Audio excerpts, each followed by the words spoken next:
Okay, don't normally do this, normally doing books, but had to say something because honestly it's been going more and more, and now coincidentally everyone, including Finance Minister Clyde Caruana, I hope it's Clyde Caruana because between us, I really don't know his last name, but I know his first name is Clyde, so for now I'm gonna call him Clyde, okay?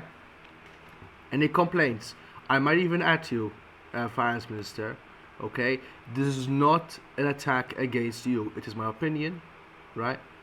As a Maltese person, or as any person living in this nation, I believe free speech is something that we should all exercise as much as you do in your own right.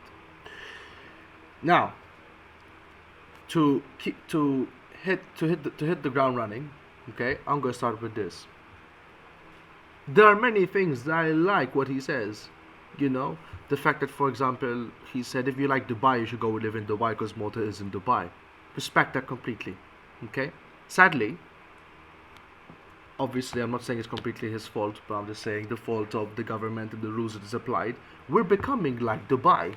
Not as severe as Dubai because Dubai has actual slave labor, but we're very close to it. Allowing people of low skill, of low differentiation, of contribution to the skill market in Malta, right? Essentially and artificially lowers the incomes of people, but it jacks up the prices of property. That's how Dubai and all these Middle Eastern countries, which are successful in their real estate projects, work. Low income, keep the low incomes low, and make the property super high value so property can like double in 10 years or triple in 10 years like the Maltese market is happening right now. Now, Finance Minister Clyde, right? You've mentioned that by 2050, if I'm not mistaken, there'll only be 250,000 Maltese people. Now, let me ask you this. Do you wonder why that is? Do you think maybe saying to people, oh, maybe it wasn't a good idea that to tell people that family is last place to everything, including the economy, and then after you say money is everything, you inflate the market with people that most people could have done with for a better paycheck, but now business people have abused the laws that you have placed in, and now no one can have a decent cost of living because, oh, guess what? And listen, I am not saying that Maltese businesses shouldn't be making money. I am saying nothing like that. But I am saying that these rules shouldn't be abused. Because this is what's happening. Bigger companies, to dominate the Maltese dominate the Maltese market, are abusing these laws and saying, let me get someone from a nation that will accept a lower income for this with the same skills and profession and do the same work. Now, obviously, I believe the finance minister has to be pretty smart to get the job. I hope, with all the qualifications he has. Now, let me ask you this: do you know which were the best periods of times that every nation had? It's pretty simple. It is when everyone got paid well. People of required skills only came to the market, or business people who brought in more to the economy and contributed more to the economy were able to get in. It is when the nuclear family was respected and promoted and loved because that's how good population growth happens. And that's how you build a decent, good economy. What's happening now? So, Malta has become a nation where we flooded the market with low skilled workers of nations that are willing to take less money. They're more likely to send their money abroad, not spend it into the economy, aka needing more people to come in to make more money and keeps coming out. Essentially, we become a washing machine that we put in our clothes in, we wash the clothes, and someone else is putting on the clothes that we built for them. I'm sorry, we're essentially becoming a piggy bank and an ATM for other nations, right? That's what we've essentially become. We've grown an economy so quickly that the actual indigenous Maltese population has not been able to keep up. Right? Before you could have a family of six and they could live comfortably. Now you can't anymore. Why? Because now there's more regulations, but at the same time, people who the regulations are made for, they don't obey them, and they just causes the price to jack up even more. There are a million things I can mention, but I do not have the time to say a million things on TikTok. Now, dear Finance Minister, unlike most people on this platform, I am willing to debate. I am willing to tell you exactly what I think is wrong. I can tell you exactly why I think the reason Malta's having an indigenous brain drain. I'm not saying a brain drain so then you can go up and say, oh, you're not having a brain drain. It is completely impossible. No, I'm saying an indigenous brain drain. What does that mean? Why should a Maltese person come here and say, listen, you got a great job, you said for all these years you're going to be making 60k, but the highest tax margin is 35%. But with this you can't afford to buy a good house, you can't afford to have a good car, you can't have kids, you can't have a good family, and when you want normal conservative values of saying, hey, listen, I want a family, like, hey, but why? But why? Or like, oh, how dare you? That's very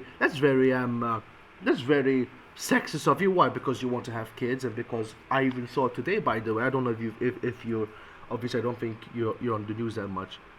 Obviously you are on the news, but I don't think you see the news that much. Obviously, hopefully you're busy doing your job.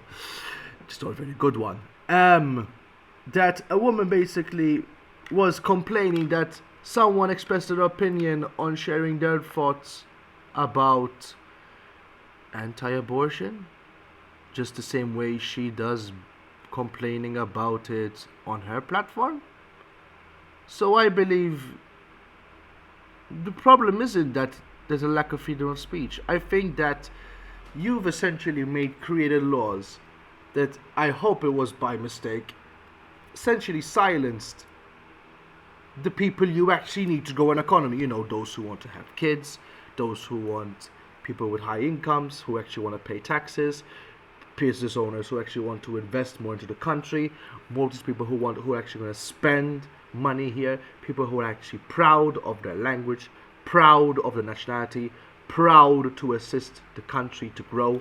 Don't forget, we've only became an independent nation for its very first time in 1964. Imagine, unlike most nations, right? Because I've noticed and I've heard people be like, European countries, they wrote, we never had, the only empire technically we had was under the Knights of St. John. And technically the Knights of St. John weren't a Maltese ruling party. They were technically a part of the Papal States. Technically, another name for the Grand Masters was a prince.